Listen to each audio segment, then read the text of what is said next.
Alright, ladies and gentlemen, Fabs in the house, and welcome back to the channel. Today I'm in the house with the Curtis Knives custom-made F3 medium warning non-flipper standard slim. There's a mouthful.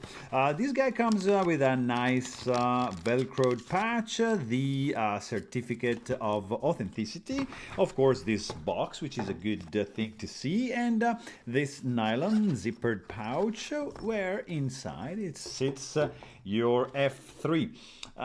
This is a pretty cool iteration of this, I would say, kind of iconic flipper, which is a non-flipper in this case, but it's like it was born as a flipper.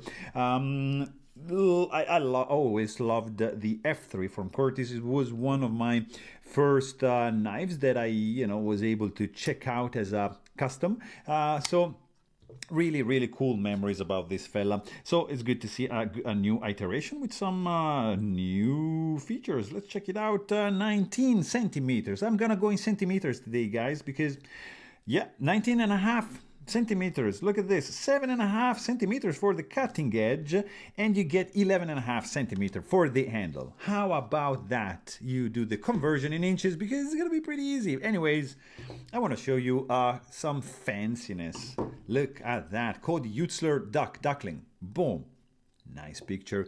A little bit too much color, so let's add some black and white stuff, a skiff, a drifter, right over here in the mix. And I want to show you like a couple of Shirogorov knives. That's the Hattie magnetic neon NL, so nothing to see right over here.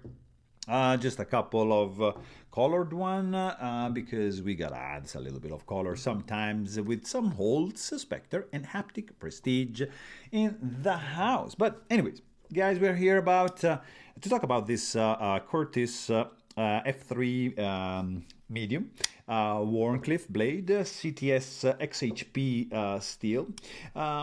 It's a titanium frame lock, overbuilt titanium frame lock, but this is the slim version, which is employing slimmer slabs, but same stock thickness for the blade. But the slabs, the handle is going to be thinner, with some internal skeletonization brought onto this new model. You get, all the stone washed finish chamfers around. There's not actually any chamfer going on the inside. You have the weight reduction on the scales, which I truly appreciate. Nice and large finger groove to allocate your finger easily. You have an interesting Mohawk backspacer, super geared up, jimped to the max. This is gonna grip into your hand like a boss 100%. The blade is super safely recessed. In this case, you see the blade is not perfectly centered. That bugs me a little bit. So it's a little bit off. It's not touching the scales. I tried to disassemble. I wasn't able to fix it. There's no blade play right over here, so I really don't know what to do. Yeah, not too crazy. But it's safely recessed 100%. Another thing, it's like, of course, like this deployment right over here, but we're gonna check that in a second. There is no stainless steel lock face insert on this one. As you can see, there's no lock stick. It's pretty good to go.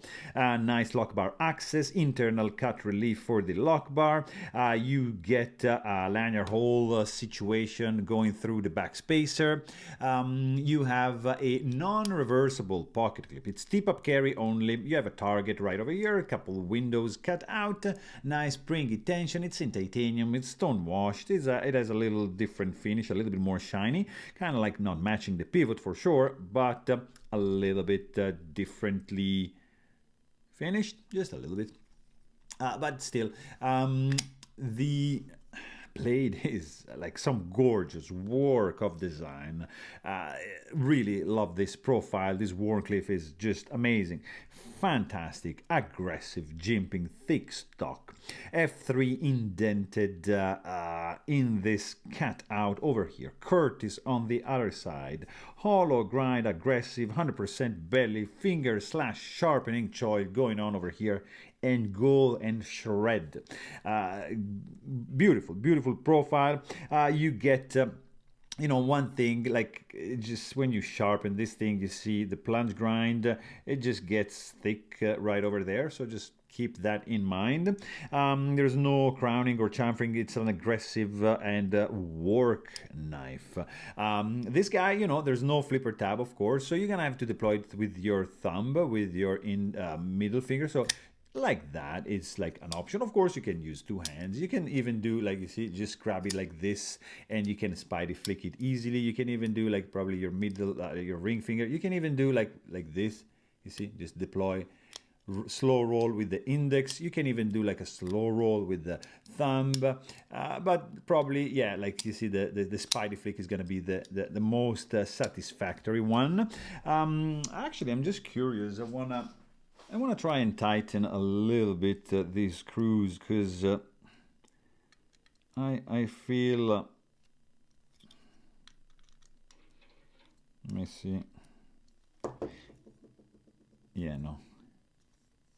Yeah, no. I thought it was a little bit loose, but that wasn't the cause for blade centering. But anyways, I was saying, yeah, it's the blade is just like a stunning work of design. The sound, this is CTS XHP, by the way. The sound this guy makes, beautiful, guys. Like, whew, beautiful sound. That's amazing. Lovely. It is like a stunning sounding knife. I don't know what is going on, why it's sounding so good, but I like this one. What I also like actually is the weight reduction, because the thinner scales, the work, the lightning work on the inside. Look at that, 4.62 ounces in your pocket for this beast of a knife. This is super robust, by the way.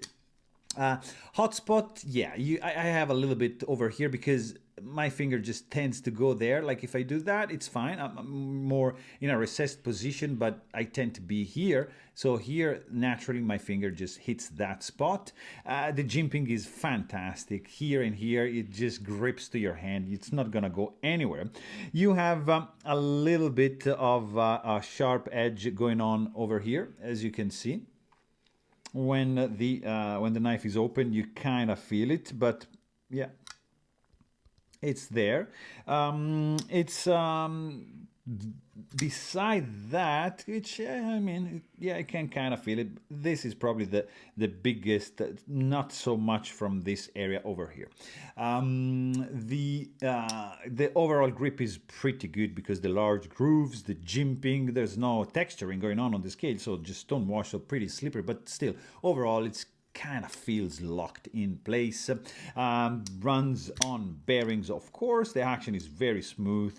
It is like a pleasure to flick it like that. Really, really fidgety, especially in the medium configuration. For most people, is going to be that's going to be the size, the preferred size. Also, detent is beautifully dialed in, and I really, really like the action on this one. So I mean, really cool design, fantastic Wharncliffe, if not the best Wharncliffe blade in the business. I mean, there's something like really, really cool, but still, this is amazing, and it's a beast of a knife. It's a workhorse. It's an oval built and slim at the same time. So check it out. There you have it. Really hope you guys enjoyed this video, and thanks for watching. Stay tuned.